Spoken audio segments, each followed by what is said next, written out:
Then you know Sacramento is the farm to fork capital, but it could also be known as the farm to Stein, as in beer stein. Beer brewing has some deep roots in Sacramento history, and it's about time we've all had a taste of this long-standing tradition.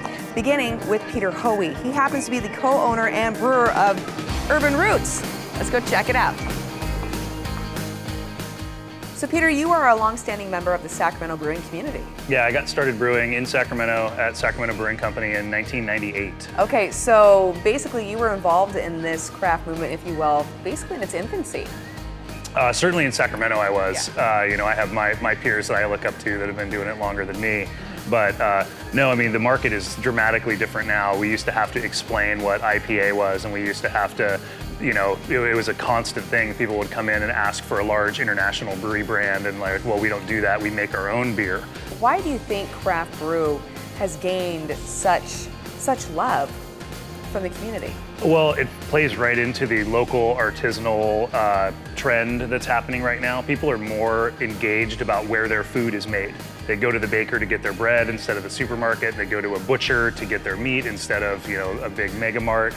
Same with beer. Instead of shopping at the grocery store, a lot of consumers are coming direct to brewery now. They want the connection. They want to know who makes their beer. And you had mentioned in '98, when you first started getting into the game, there was about 5 or 6 breweries. How many would you say there are now? In the Sacramento area, I think there's about 70, and if you cast your net a little wider into, you know, Auburn and Woodland, then you can get close to 100. Okay, and there's a lot of options, but let's talk about where we are right now, because this is your new baby, if you will. Yeah, so we opened Urban Roots Brewing and Smokehouse 3 months ago, so we are still brand new. And what do you look forward to in this new facility that you have?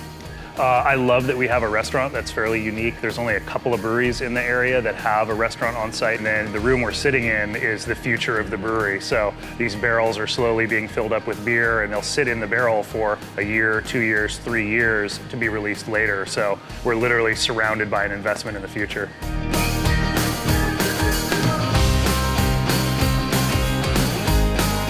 So Chris, you are the head brewer at Rubicon.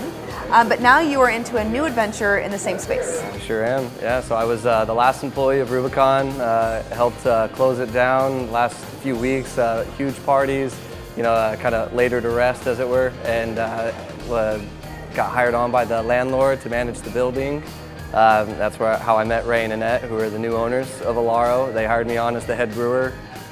You know, me knowing the building, me knowing the brew house, definitely helped us through the renovation and everything. And what does Alaro mean? So Alaro is the owner, Ray Ballestero. His ancestors were the Lord of Castle Alaro, and so our owner, Raymond Ballestero, and Annette Ballestero, are Lord and Lady of Castle Alaro Brewery. That's great. And so there's a lot of kind of Spanish influence then here, if you will. Absolutely. And so of course we're using the Spanish flair flavors. You know, think tapas, but we like to call them California small plates instead. You know, we're trying to use as much locally sourced, you know, the whole farm to fork that all of us do in this region. And so now we're lucky enough with the brewery to carry it over into that next aspect. Okay, so you've helped kind of, I guess you could say, give birth to this place, if you will, right? Yeah. And I understand when this opened, you actually, your wife, gave birth to your child. Yeah, we found out we were pregnant right as the Rubicon was closing. I feel like actually both of them happening at the same time was a blessing in disguise, because I couldn't really stress out either. Lo and behold, I got blessed on both. Yeah. You certainly did, yeah. And I understand too that your son, so congratulations, he's actually represented here at Alaro as well. Yes, the Bennett Cali Pale Ale is, and to me, it's everything you could want in a beer. You know, it's balanced. It's got hop profile. It has a malt backbone. It's not too high in alcohol, but it's also not under 5%. So it is a beer flavored beer. So Ken, we are here at your brand new tap and taste room at the Ice Blocks, right? Mm-hmm. And this though is kind of a new adventure for you, right? Because you previously were an engineer. That's right, yeah. Okay. I professionally am a structural engineer.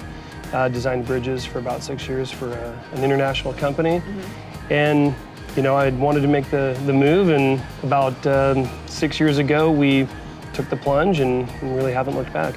Okay, and then but what drew you to craft Great question. I went to school in San Diego, UC San Diego, and spent a lot of time at the big breweries that we hear about now, the Ballast Points and Ale Smith and Stone and so forth. I was homebrewing a lot. Really saw it as a hobby.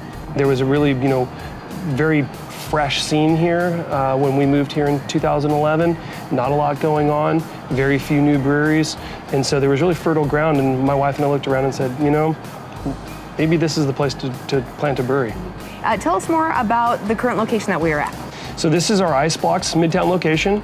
We are on our street between 16th and 17th.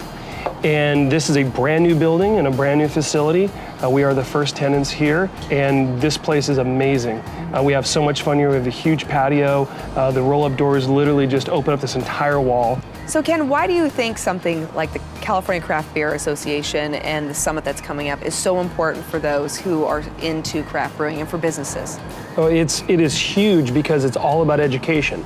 And not only for the consumer to be educated on craft beer and the industry and the culture, but also for people who are in the industry or wanting to get into the industry.